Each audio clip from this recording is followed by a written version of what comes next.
सरसब्ज व शादाब वादियां, पुरस्कून झीलें, दिलफरेब आबशारें, बुलंद बाला पहाड़, घने जंगलात और बहते दरिया आज मुसाफरान शौक को कश्मीर की वादियों से उठाकर खूबसूरत और खुश अखलाक लोगों की सरजमीन वादी स्वात में खींच लाए हैं।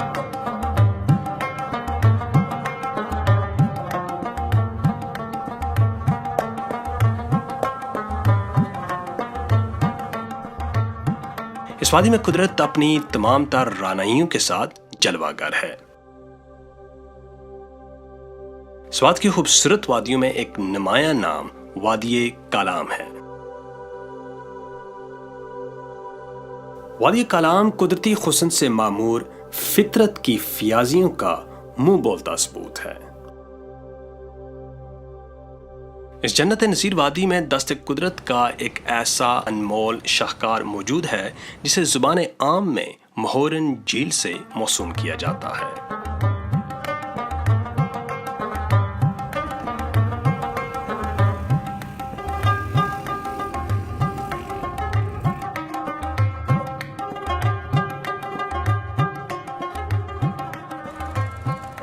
पहाड़ों के अंदर दूर कहीं सदियों से छुपी हुई ये झील फितरत के अनमोल मोतियों में से एक है।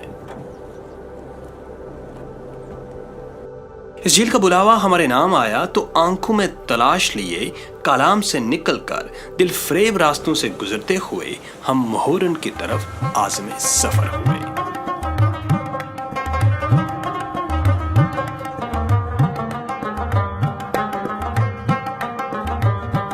महोरन कालाम से 40 किलोमीटर की मुसाफत पर शुमाल में वाक़ई है।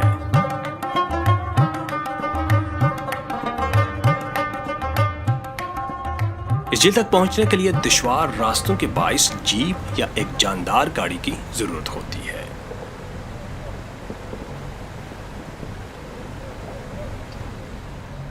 इस कच्ची और शिकस्ता सड़क पर चलते हुए आपको शदीद जिस्मानी मुशक्कत से गुजरना पड़ता है, लेकिन चेहरों पर लगती हुई ताज़ा हवा, पथरीला सा सब्ज मैदान, नीचे बहता हुआ दरिया और नीले आसमान पर उठते बादल आपको सफ़र की थकन महसूस नहीं होने देते। दरिया के साथ साथ जाती पहाड़ों के दरमियान से बल खाती ये सड़क बहुत ही हसीन मनाजर की अमीन है।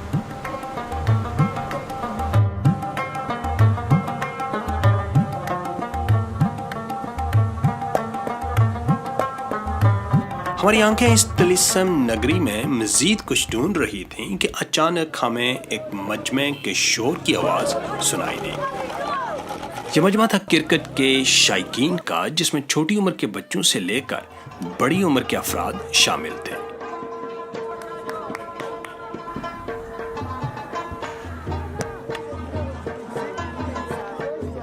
हम भी बेख्तियार इस अनजान इलाके के अजनबी मजमे में शामिल हो गए, लेकिन बेगानगी का एहसास उस वक्त अपनायत में बदल गया जब इस पुश्तून मजमे का एक फर्द हमें अपने घर ले जाने पर बज़िद हो गया।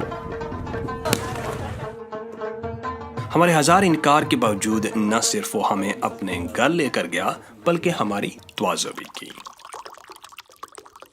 जिस तरह ये इलाका खूबसूरत है, इसी तरह यहाँ के लोग मुहब्बतें बखेरने वाले, प्यार करने वाले और मेहमान नवाज हैं। ये लोग मेहमान नवाजी को अपने फ़राइज़ में सरे फहरिस्त समझते हैं।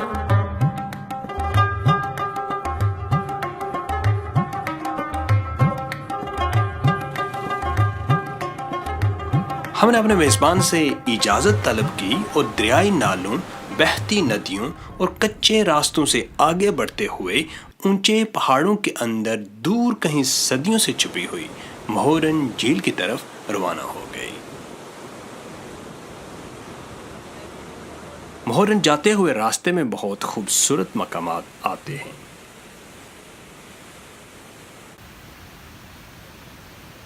आबशार नामी मकाम इतना खूबसूरत है कि महोरन जाने वाली गाड़ियां कुछ देर के लिए इस मुकाम पर बेइख्तियार रुक जाती हैं।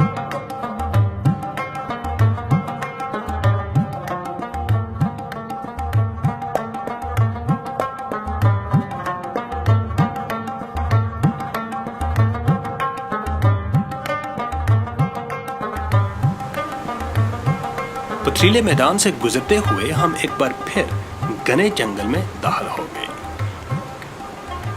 ठंडी ठंडी हवाओं के झोंके गाड़ी की खिड़कियों से टकराकर हमें ताजा दम कर रहे थे।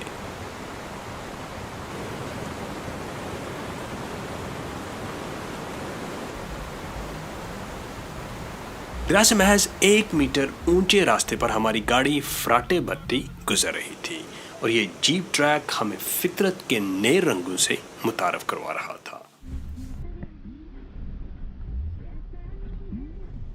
दरख्तों के साए में गाड़ी चलती रही और पहाड़ों में शोर मचाता, वसीला जाग उड़ाता, तंग दरों में बहता सब्ज पानियों का दरिया हमारी निगाहों की सिराबी करता रहा।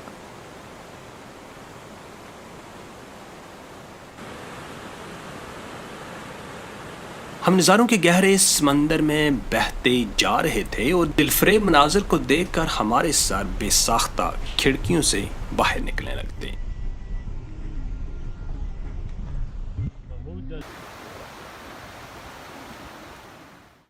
हमारी गाड़ी सरसब्ज पहाड़ी गांव में दाखिल हो रही थी और रास्ते में गांव के बच्चे हमें मुस्कुरा कर देखते और हम उनको।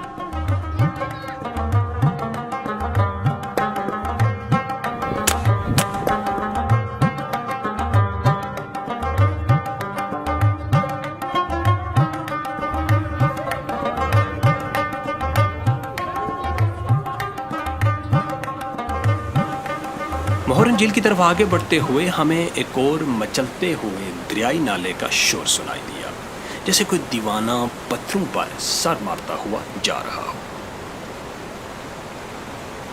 जंगल के बीचों बीच गुजरता हुआ ये दरियाई नाला एक रोमानवी मंजर पेश कर रहा था।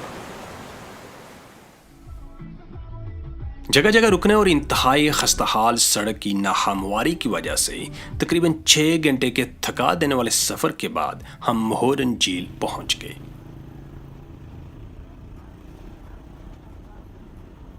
अंधेरा छा चुका था और हवा में सर्दी भरी हुई थी। आसमान के स्याह आंचल पर लाखों सितारे बिखरे पड़े थे और पुरइसरार खामोशी वादी में गूंज रही थी। इस गुप अंधेरे में स्वाय चंद हेमों के दूर दराज तक आबादी का कोई नामो निशान नजर आ रहा था। फिर अचानक हमने एक शख्स को अपनी तरफ बढ़ते देखा। इस हंसते मुस्कुराते शख्स ने हमें खुश आमदेद कहा और हेमो बस्ती की तरफ ले गया। इस शख्स से इस अजनबी वादी में हमारी पहली मुलाकात थी, लेकिन उसमें इतनी मेहमान नवाजी और अपनाइयत जैसे हमें सदियों से जानता हो। जब सारा मुल्क गर्मी से बुलबुला रहा होता है, तब भी ये इलाका शदीद सर्दी का मंजर पेश कर रहा होता है।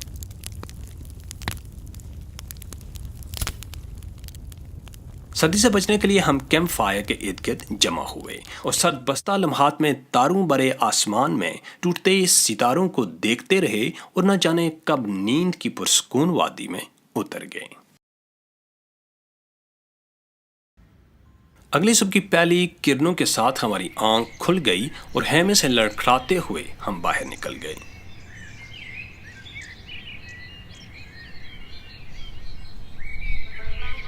सूरज की धूप आहिस्ता आहिस्ता वादी में उतर रही थी। टहलते टहलते हम नदी के किनारे दरख्तों के झुंड में जा खड़े हुए।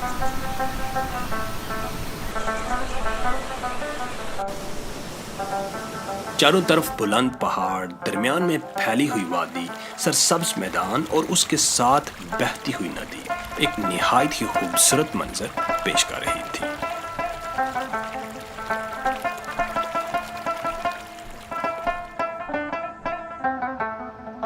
मैदान में दूर तक घास का सब्ज कालीन बिछा हुआ था, जिस पर बेशुमार हेमे नस्ब थे। कुछ देर ही बाद वादी में जिंदगी सांसें लेना शुरू हो गई। कहीं पालतू घोड़े चरते नजर आ रहे थे, कहीं चिमनियों से धुआं उठने लगा था, कहीं नई मुसाफिरों की आमद शुरू हो चुकी थी, तो कहीं नई मंजिलों के सफर के लिए तैयारी की जा रही थी।